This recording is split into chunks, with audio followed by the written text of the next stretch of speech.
Republicans are finding it increasingly difficult to hide their plans to cut Social Security, Medicaid, Medicare, and the likes. You're out here asking questions. What is the question?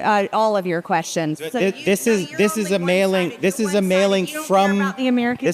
This is Donald Trump. Trump. We all campaigned on protecting seniors' Social Security. You can't lie about it. See, yeah, this is your political agenda. You know what? We don't care. That's Donald Trump. That's Donald Trump's mailing. No, you are. You're not media. That's Donald Trump's mailing. Right here is for Democrat ads to attack Republicans. So it's really simple. It's really simple. No, it's Will not you simple. pledge No, you're a to take liar. Social Security and Medicare cuts off the table? You and this guy right here, look, you're lying. What am I lying about? Because I'm asking you to take a pledge. I don't need to take a pledge because we've already done that all year long. And guess what?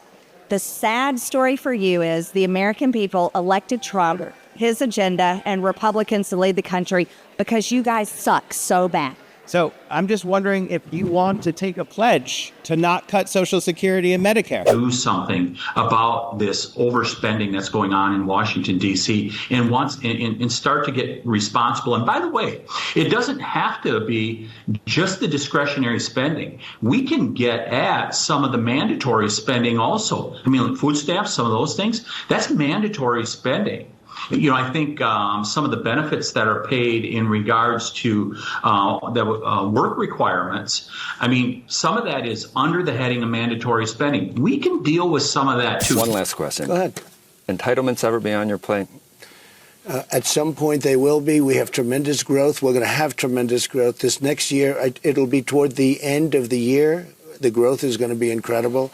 And at the right time, we will take a look at that. You know, that's actually the easiest of all things, if you look. Safety net programs, but the reality is they're headed towards bankruptcy. In just a few number of years, Social Security goes belly up.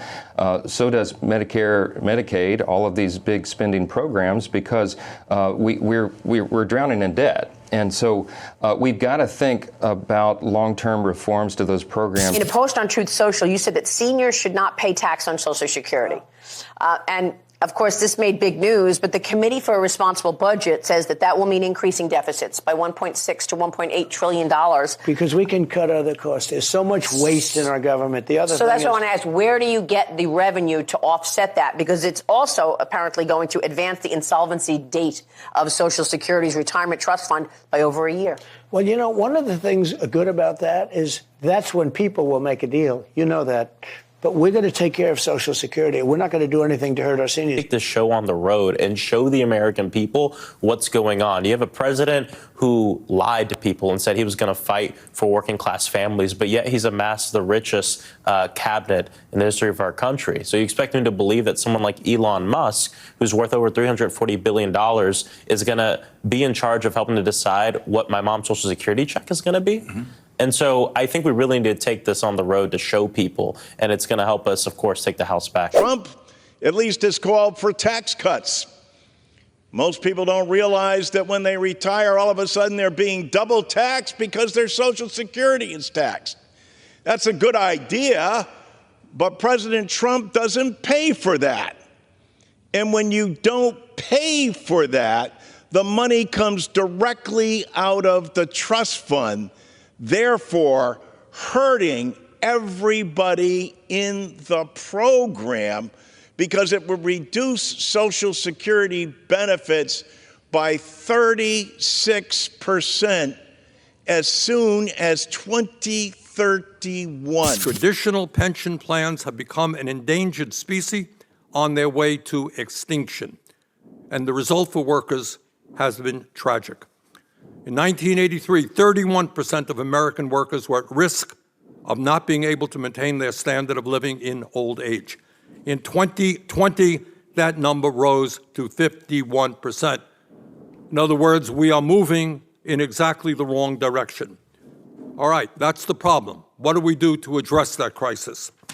First, at a time when far too many seniors are living in poverty and many have nothing in the bank for retirement, we must expand Social Security, not cut Social Security, as many of my colleagues in Congress would have us do.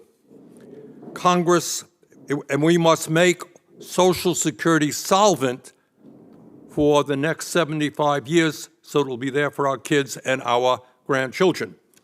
Legislation that I have introduced, along with 9 co-sponsors, accomplishes those goals.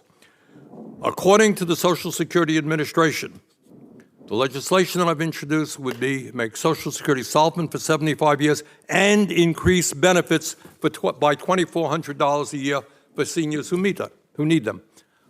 How do you do that? My goodness.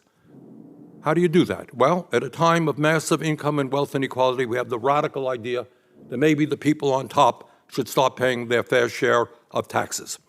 Today, a billionaire pays the same amount of money into Social Security as somebody who makes $168,000 a year as a result of the cap on the Social Security payroll tax. Got that?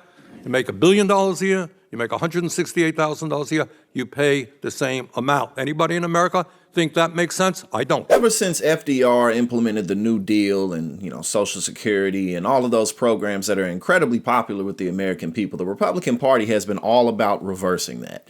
So Republicans going after Social Security, Medicaid, Medicare is nothing new. And the way that they continue to win elections, despite the fact that that's pretty much all the Republican Party does and all they stand for, is the Southern strategy, which you've all heard of, racism.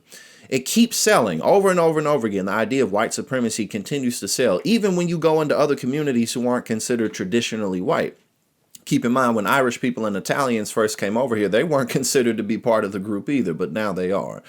But the fact that white supremacy continues to sell the way that it does just means that the Democrats have to get better at, one, messaging and selling the wins that they do accomplish, but also we got to get more serious about real reform in the healthcare system, real reform in education, how much things cost, credit debt, all of those types of things really need to be addressed more firmly by the Democratic Party, because the reality is that white supremacy is going to continue to sell. Otherwise, these people wouldn't vote for Republicans, at least certainly not in the numbers that they do, because, again, Social Security, Medicare, Medicaid are incredibly popular programs.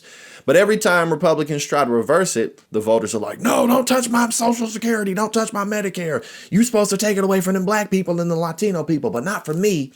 So again, the only way to really beat this is Democrats have to deliver better.